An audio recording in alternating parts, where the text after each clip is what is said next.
এই থেকে ইঞ্জিনিয়ারিং এ দিবে। এবার ধরো যারা নাকি মেডিকেলে ইন্টারেস্টেড থাকো, ঠিক আছে, এমবিবিএস করবা, ঠিক আছে, আমরা কাছে মেডিকেল নাই, আমরা মেডিকেল পড়াই না, তারপর আমরা স্কলারশিপ দিই।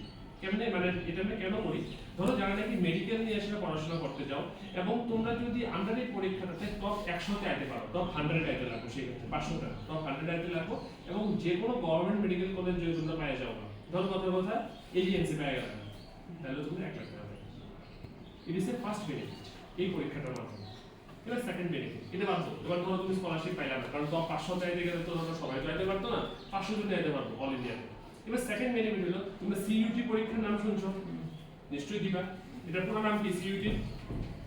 কও, সিইউটির পুরো নাম কও, পরীক্ষা তো দিবা। কমন ইউনিভার্সিটি এন্ট্রান্স টেস্ট, ঠিক আছে। এই সিইউটি পরীক্ষার মাধ্যমে যখন তোমরা সিইউটি পরীক্ষা দিবা, এটার মাধ্যমে কিন্তু তোমরা আমরা ইউনিভার্সিটিতে বেনিফিট পাইবা। কেমনে বেনিফিট পাইবা? আমরা কিন্তু রেজিস্টার্ড ইউনিভার্সিটি সিইউটি। তুমি যখন সিইউটি পরীক্ষা দিবা, যখন তুমি কাউন্সেলিং এ নিয়ে যাইবা, যখন তুমি ইউনিভার্সিটির নাম সার্চ করবা, ওখানে দেখবা আমরা ইউনিভার্সিটির নাম পাইবো, লাভলি প্রফেশনাল ইউনিভার্সিটি। প্রতি বছর অনেক স্টুডেন্ট যায় থ্রু সিইউটি। সিইউটি পরীক্ষাতে যখন তুমি চান্স, যদি তুমি পরীক্ষা দাও, যদি ভালো স্কোর আইবো তোমার, তোমরা এই পরীক্ষাটার মাধ্যমে স্কলারশিপ পাইবে। তুমি সিইউটি দিছো, তুমি আমরা ইউনিভার্সিটি পাইছো, সাইড বাই সাইড এই পরীক্ষাটা দিছো, ভালো রেজাল্ট করছো, স্কলারশিপ পাইছো, সিইউটি থ্রুতে অ্যাডমিশন হলো, স্কলারশিপ পাই যাবে আমরা, ঠিক আছে। আপ টু 70% অবধি স্কলারশিপ দেওয়া হয়েছে, ঠিক আছে। প্রতি বছর প্রচুর স্টুডেন্ট যায়, তোমরা সোনামুড়া থেকে মেলাঘর থেকে প্রচুর স্টুডেন্ট যায়, এই বছরে গেছে 3-4 জন।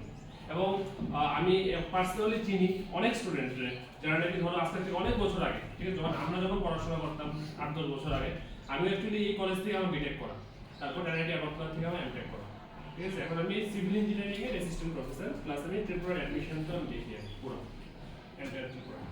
তো বেসিক্যালি আমি যখন পড়াশোনা করতাম, যখন আমি মানে বিটেক করি, আমার সঙ্গে আসতো বেশ কয়েকজন স্টুডেন্ট, তারা এখন ইতালিতে আছে, একজন ইলেকট্রনিক্স এন্ড কমিউনিকেশনে করা, বিটেক করা, তারপর এমটেক করে ইতালিতে আছে। একজন আমার বন্ধু আছে, ঠিক আছে, সাবির ওর নাম, ও এখন সুইগির জোনাল হেড। সুইগির নাম শুনছো সবাই? আমার সবাই শুনবো নিশ্চয়ই, ঠিক আছে। সুইগির জোনাল হেড, ইস্টার্ন জোনের হেড, এখন কলকাতা পোস্টিং, এতদিন আগরতলা আসতো, ঠিক আছে। মানে অনেক স্টুডেন্ট আছে, খুব ভালো ভালো জায়গা, এই বছরও অনেক স্টুডেন্ট ভর্তি হয়েছে। তো ধরো এই এটার মাধ্যমে কিন্তু এই স্কলারশিপটা তুমি পাইতে পারো। থার্ড বেনিফিটটা কি হইতে পারে, ধরো তুমি সিইউটিও পাইছো না, ধরো তুমি স্টাডি গ্রান্টের কিছু পাইছো, এলপিএনএসটা কিছু পাইছো, ঠিক আছে। এই পরীক্ষাতে ভালো স্কোর করলে তুমি যদি আমরা ইউনিভার্সিটিতে ডাইরেক্টলি অ্যাডমিশন নাও, সেক্ষেত্রে তুমি আপ টু 70% স্কলারশিপ পাবে। কথা বুঝতে পারছি? এই সিকের বেনিফিট, যার লিগে আমরা বিভিন্ন স্কুল থেকে, ভালো ভালো স্কুল যারা নাকি স্টুডেন্ট যায় যেসব জায়গা থেকে, যেহেতু তোমরা এখান থেকে অনেক স্টুডেন্ট যায়, আমরা এখানে মানে ক্যাম্পেইন করতেছি, আরো 2-1টা স্কুলে পড়বো হয়তো। তো মানে স্টুডেন্টরা ইয়েতে পৌঁছানোর ব্যাপারটা, যে তোমরা কিভাবে ইয়ে করতে পারো। অ্যাকচুয়ালি কি হয়, আমাদের কাছে যখন স্টুডেন্টরা আয়, তোমরা মানে এখান থেকে যখন স্টুডেন্টরা যখন আয়, তো তারা আয় একদম লাস্টে, ধরো জুন মাসে বা জুলাই মাসে, যখন একদম লাস্ট মোমেন্ট অফ অ্যাডমিশন, তখন কি হয়, স্কলারশিপটি আস্তে আস্তে কমতে থাকে, ঠিক আছে। এখন যে স্কলারশিপটা আছে, তুমি যদি এখন অ্যাপ্লাই করো বা তুমি যদি এপ্রিল মাসে অ্যাপ্লাই করো, তখন যে স্কলারশিপটা থাকবো, মে মাসে এটা থাকতো না। আফটার এপ্রিল এটা আস্তে আস্তে কমতে থাকে, এপ্রিলের পরে একটু কমবো, মে এর পর আরেকটু কমবো, জুনের পর আরেকটু কমবো, জুলাইয়ের পর স্কলারশিপে থাকে না, তখন সবাই ফুল ফিস দেওয়া পড়ে, আর ফুল ফিস অনেক বেশি, ঠিক আছে। তা করতে